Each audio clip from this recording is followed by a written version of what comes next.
So meron kasing nag-DM na tatanong kung paano daw ni-record yung kanta, yung dalawa. So i-breakdown ko lang yung file. And then yung mga gitara, tapos yung mga bass, yung drums, vocals, and mga plugins na ginamit natin.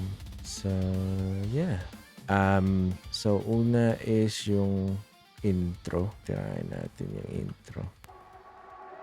Wala nang iba pang pinangarap, ang halik at ang yakap ng babaeng malatiwata, kiniling ko sa mga tala. So yung intro is mostly yung bass, which is this one.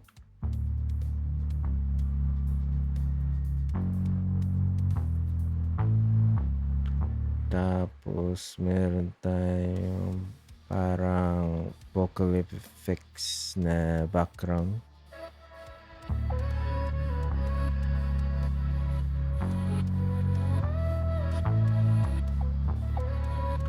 So yan siya is yung main vocals, parang isang syllable, tapos ni-reverse, tapos tinaasan ng pitch, tapos binounce, tapos yun na, lagyan ng delay, tapos reverb.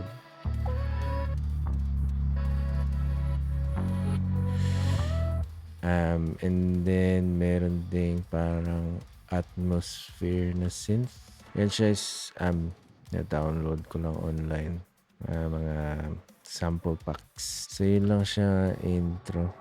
Wala nang iba pang pinangarap, ang halik at ang yakap. Tapos sa main vocals, meron tayong silk vocal ng Waves. EQ lang siya, pero simple kasi meron siyang low, may mid, may high, kung ano pa. Ginamit ko lang tong preset na to, medyo okay naman. So kung wala ito lahat, yung silk vocal lang. Yan. Wala nang iba pang pinangarap, ang halik at ang Tapos, meron tayong CLA vocals ng Waves din. Wala masyadong ginagawa. Parang binabaan lang yung wala nang iba pang input, yung vocal. ang halik at ang yakap. Yun. Tapos, merong decapitator. Ito siya is parang saturation. Parang pinupush yung audio in front ng lahat. Para dinidistort siya para bibigyan ka ng sense na nasa in front siya ng ibang instruments. So ito yung meron. Wala nang iba pang Yung wala. pinangarap, ang halik at ang Yun. Yung parang babaeng malatiwata, ayun. Yan medyo nasa front. Tapos kung wala, kiniling ko sa mga tala. para siyang nasa likod ng iba. Itong soothe is parang tinatanggal lang yung mga harsh na mga frequencies, yung mga tutulis. Tapos meron tayong compressor.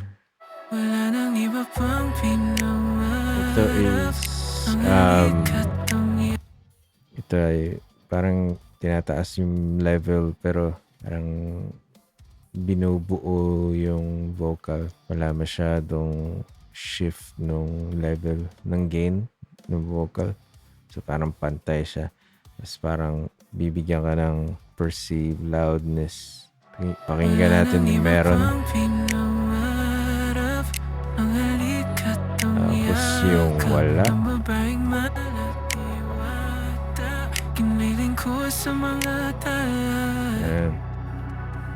Tapos binawasan ko na yung gain kasi pag nilagay mo tong compressor, siyempre minsan tataas yung gain. Hindi ko masyado marunong i-explain kasi banu kasi ako dito eh. Kung ano-ano lang, experiment. Pero kung ano lang, hindi naman lahat expert. Kung ano lang maganda pakinggan para sa inyo, okay na yun. Huwag mo na ipa-complicate yung bagay. Kung ano lang maganda pakinggan para sa inyo, okay na yun, man. Tapos meron lang tayong, I think, itong nakalagay ito sa folder. Tapos, meron just tayong reverb. Yung Valhalla tato na reverb. Vintage reverb. Pero ano lang, alam ba to? Naka 21% lang ata. Minus 21 dB. So yun lang yung intro. Tapos sa chorus, natin yung chorus. Dalawa lang naman kasama mo, isa ikaw at yung isa ay sarili ko. I know I'm sounding crazy, but this shit is true. Ikaw lang ang aking at ako ay sa'yo. So yung chorus is main vocals. Same lang ng plugins. Tapos may backup vocals. Ito is hindi kasi ako marunong mag-record ng vocals eh. So, in-upload ko lang yung main vocals Audimi. Yan. Tapos dito, pwede kang mag-sign in, di wag. So, pwede kang mag-free trial dun. Tapos pwede kang makagawa ng mga melody, mga harmony pala ng mga vocals. So ito, may babae, may lalaki, tapos nasa 3rd, 5th harmony above, tapos 5th below. So kung isusolo mo siya, Dalawa lang naman kasama mo, isa ikaw at yung isa ay sarili ko. tapos kasama nung main vocals. Dalawa lang ang mahal kasama mo, isa ikaw at yung isa ay sarili ko. Ano? Yun. Parang pangpakapal. Tapos sa gitara naman, ibang bass na yung ginamit natin dito na natin yung bass. So yung bass is MIDI bass. So bale, kasi wala akong bass. Mahal kasi bumili ng bass. Tapos pwede mo namang i-drawing dito eh. Maganda pa yung tunog. So ito yung bass ng chorus.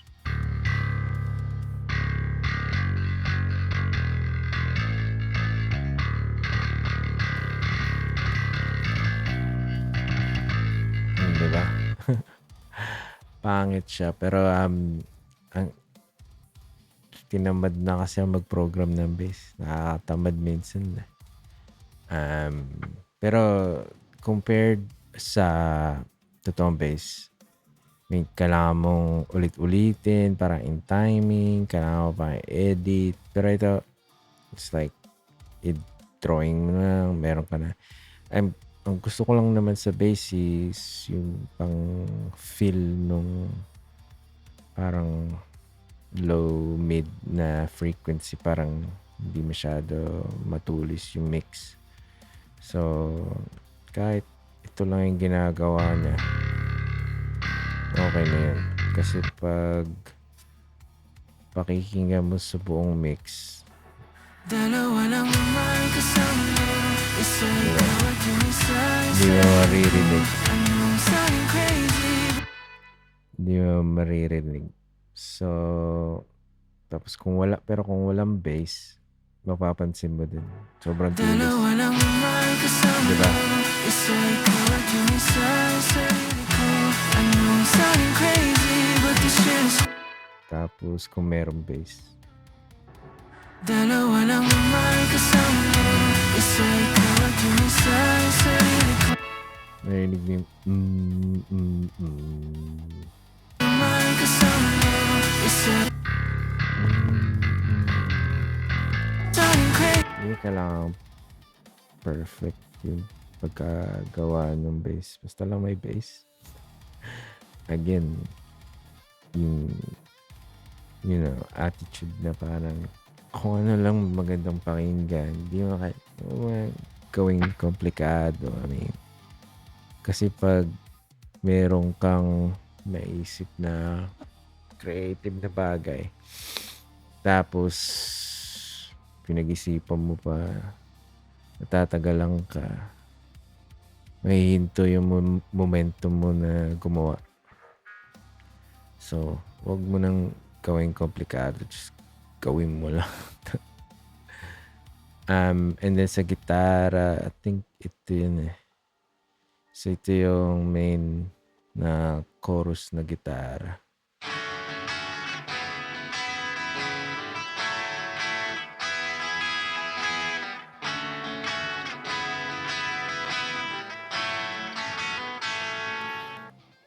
So, ginamit ko yung Strat na Fender.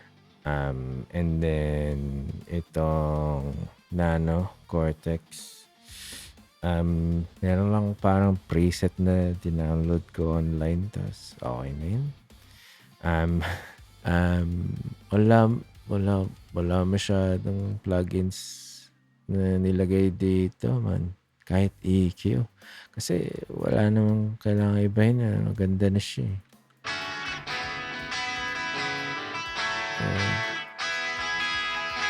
Tapos, I think ito yung lead, parang filler. Tulis.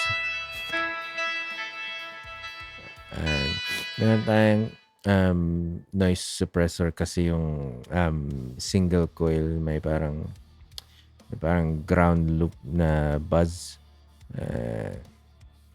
Ito dahil sa electric current ng bahay, medyo maingay. So, nagbabas yung single coils. Kahit noiseless pickups yung nasa sa Strat. Meron pa ring buzz sa computer, sa kuryente lang talaga yun eh. Tapos may delay, ping pong, nasa 16%. Laruin mo lang yung delay kung ano maganda. Tapos reverb, tapos like waves. Ganda. Pero pa ibang mas magandang reverb. Pero ito lang yung parang simple lang.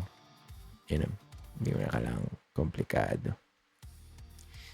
Pero I think itong buong folder, yung buong group is na-send din sa Valhalla na reverb. Pero konting-konti lang. Yun yung gitara. Tapos meron pang isang chorus na gitara, pang pakapal lang. Ginamit ko is yung Fullerton ng Fractal, yung bagong labas. And then, again, preset lang tayo. Konting changes, lovely na. Ito medyo maingay, I think. Hindi. Okay pala. And medyo mid-range heavy. Medyo may bass. Mampakapal. Tapos sabayan mo nung nasa Nano Cortex.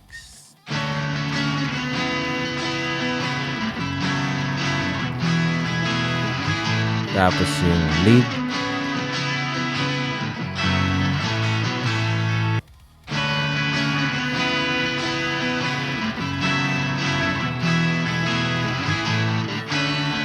Tapos, ano pa yan? Meron dito.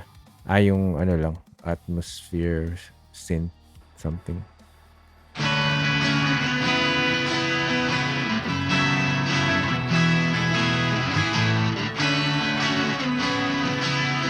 Yes.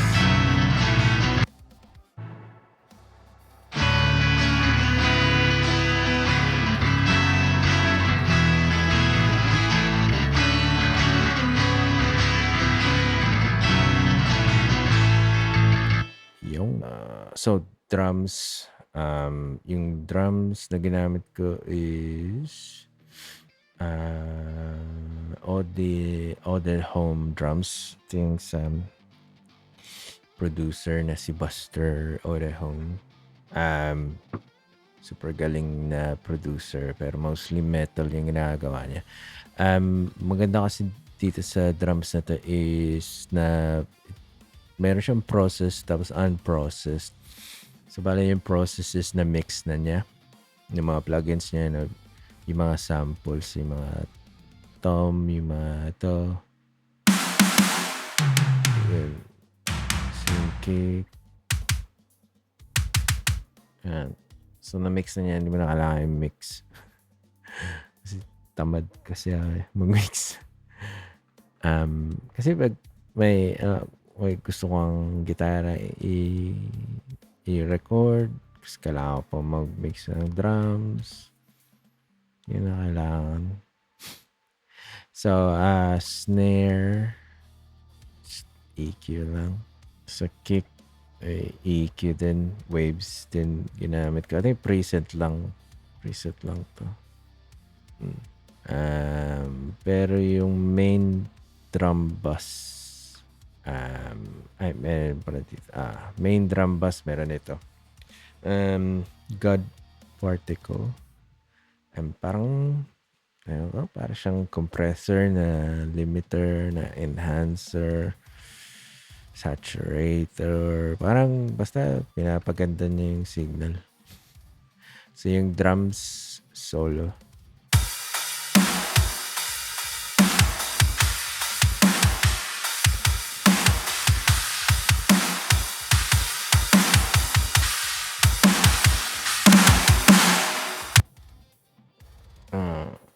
Yun.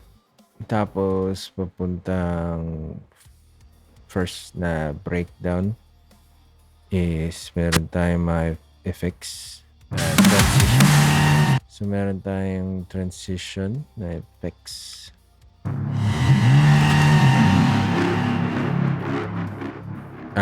Ito siya is na kinuha ko siya sa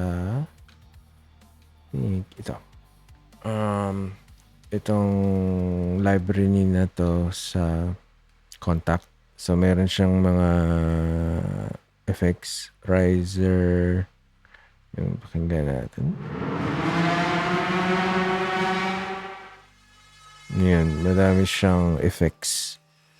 Meron din mga reverse. Ganun. So, bali, titrigger mo siya sa MIDI. Gagawa ka ng ganito, tapos lalagyan ka ng nota. Tapos, titrigger na siya. Oops. So, yung main breakdown is ganito. Hinala natin. Medyo malakas di.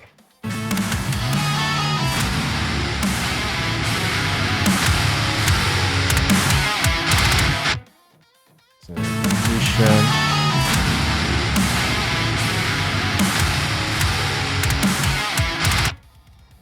So, bass is the same. Ito pa rin. Tapos, meron siyang pagbagsak ng unang nota. Merong time bass drop, boom, tsaka sub bass.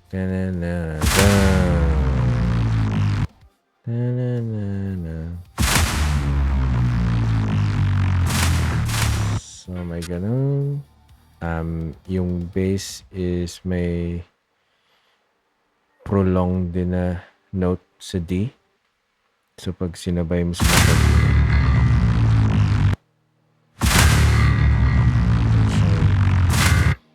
meron siyang ganun. Tapos, sasabayan mo ng gitara.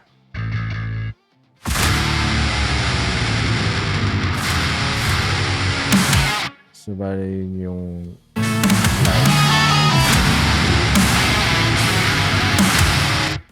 yung tapos yung main tone nung gitara is galing sa Nano Cortex. So yung gitara is 7-string na chord. So, ito yung tone ng gitara.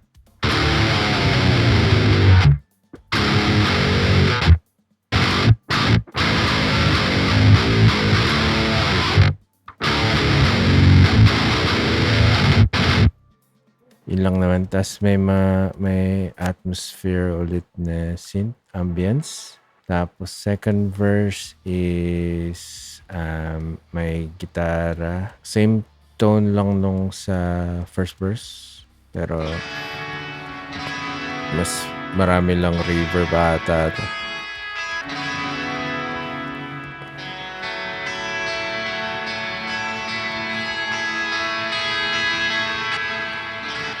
Tapos ang ginamit ko yung strat. Yung second chorus is 7 string na ginamit ko dito na gitara.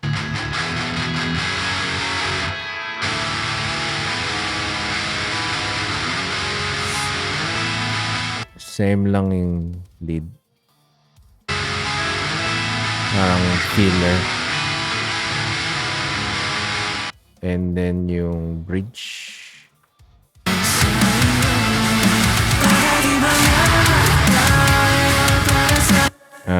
Meron naman tayong transition. Yeah.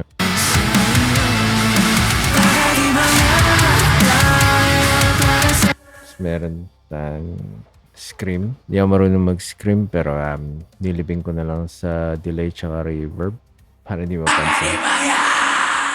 Ayan.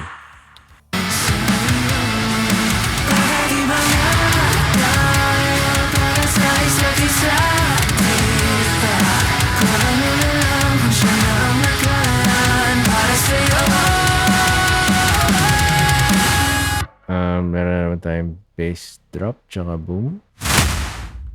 And then para pagpagsak mabigat. And then yung gitara.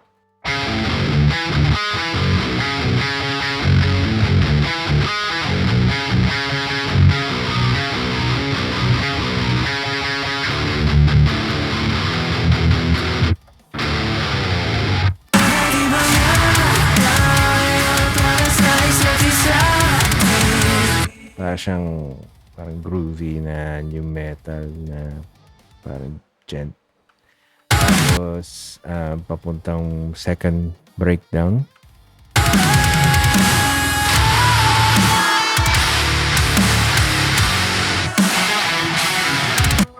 Dito meron tayong ganitong atmosphere. Tapos meron din ganito. Tapos meron tayong mga background vocals.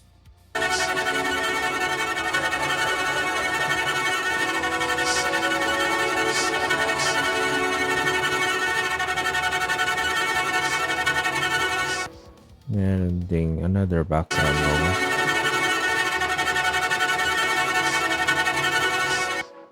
Ano? Tapos is last chorus. Tapos meron tayong ganong transition. Ito is so meron siyang transition na gitara. Ito is pinutol ko lang dito. Tapos ni-reverse ko. Tapos nilagyan ko ng reverb. Tsaka fade. Wala pa lang reverb. Fade lang. Tapos reverse. Tapos ito yung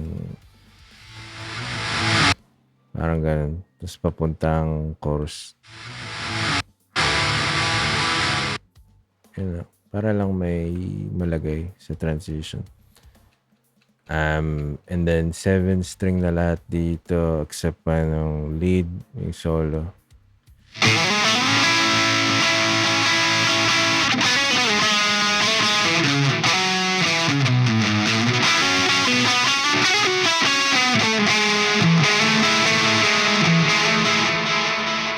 Sa Archetype Noli, same cab. Tapos meron tayong decapitator para lang hindi siya malibing sa bass tsaka sa drums tsaka sa cymbals. Tapos itong compressor parang pinupush siya forward din para marinig natin. Tapos itong sooth lang pang patanggal ng harshness. Ito yung buzz na sinasabi ko sa ground buzz sa single coil. Pangit, hindi ko matanggap.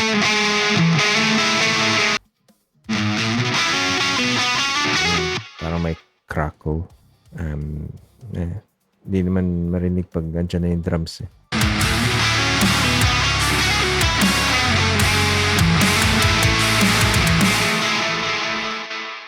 So, yun lang yung strat. Tapos yung ending is parang hip-hop na beat. Para lang, kasi sobrang bigat ng mga gitara. Parang yung ending parang pang pa-chill. As parang may lasting impression sa mga listener. Parang may, ang ganda ng beat na yun. Parang may ibang tao kasi na gusto nila pakinggan yung buong kanta para lang sa isang part ulit-ulitin nila para lang dun. So,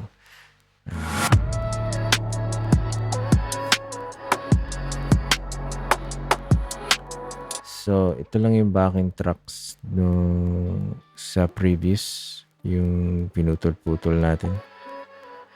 Yun. Tapos yung drums is sample packs. Ito, sobrang dami.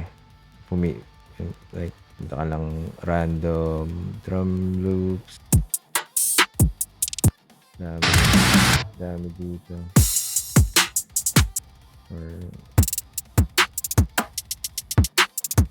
Ganun. Tapos, yung bass is like, parang sample lang din dito. Hindi ko na maalala kung saan. Tapos, nilagay ko lang yung ito parang saturation para lang magkabuhay. Tapos meron ding God particle. Yun lang siya. Tapos yung main ano lang nung kanta is para siyang contrast ng mellow OPM. Tapos may breakdown na parang metalcore. Tapos may mga gent din na riff. Yun lang, para maiba. So yun lang yung buong kanta. Tapos sa yung master bus chain, stereo bus, so ginamit natin is, madami akong Tenrai. So merong the masker. Ito is para lang hindi naman nag-work, so huwag na lang. Pero halimbawa yung cymbals tsaka gitara, medyo nasa same frequency range. So ang purpose nito is parang isa-separate sila. Nasa same frequency parang maririnig mo sila, hindi kina-cover nung isa yung isa, parang separate entity sila. So, same lang yung Gullfoss, parang ganun lang din. Pero tinry ko sila, hindi ko nagustuhan yung tunog. Pero ano lang is yung EQ. Tinanggal ko lahat ng low bass. Kasi sobrang boomy ng bass ng kick drum tsaka nung una kong bass. At saka yung low mids. Parang tinanggal ko lahat. Tapos yung high mids, so like konting lang. Tapos yung high frequency medyo tinasan ko para lang matulis siya, hindi siya muddy, para medyo klaro, medyo clear. Tapos may ozone, I think para lang umangat yung vocals, ito lang yun. And then another ozone is parang ito yung mastering chain nila. Master rebalance, inangat ko lang yung drums para marinig. EQ, pumunta ako dito sa settings nila. Wala akong masyadong change kasi hindi ako marunong kung anong i-change. Ito lang ata yung change case yung vintage compressor. So ginawa akong mid-side kaysa sa mono. So ginawa ko mid-side para yung processing niya is yung sa mid yung signal tsaka yung sa side. So mostly ang nasa side is yung gitara. So tinasan ko lang siya ng gain tapos kinompress ko ng konting-konti. Tapos yung mid tinasan ko din ng gain tapos kinompress ng konti para lang umangat siya. So para pakinggan natin dito siguro. And so wala itong ozone.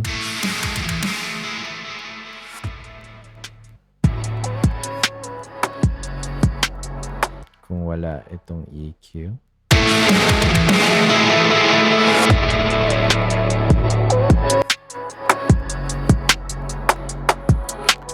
Tapos meron lang tayong limiter. Hindi masyado pinupus kasi feel ko malakas na yung signal galing dito sa ozone. Meron kasi itong limiter ito. So malakas na siya, hindi na kailangan dito. Ang ginamit ko lang dito is yung ceiling para lang 0.01. Tapos yung upward compressor. So bale, yung mga mabababang signal na hindi masyado marinig, iangat niya. Without, hindi niya, yun lang yung mababa. Pero yung matataas na, hindi na niya dinidistort. Ata. Hindi ko alam kung yun ba yung ginagawa niya. Pero yun lang yung naririnig ko eh. Yun lang. Kung gusto niyo ng template sa Logic, kung nasa Logic kayo, meron akong send ko sa inyo yung template para maka-recording kayo kung gusto niyo lang. Libre lang, wala ba? So, may mga tanong kayo, DM lang. Hopefully, support nyo yung kanta. And then, sa YouTube, Insta. Tapos, see you on the next song. Thank you.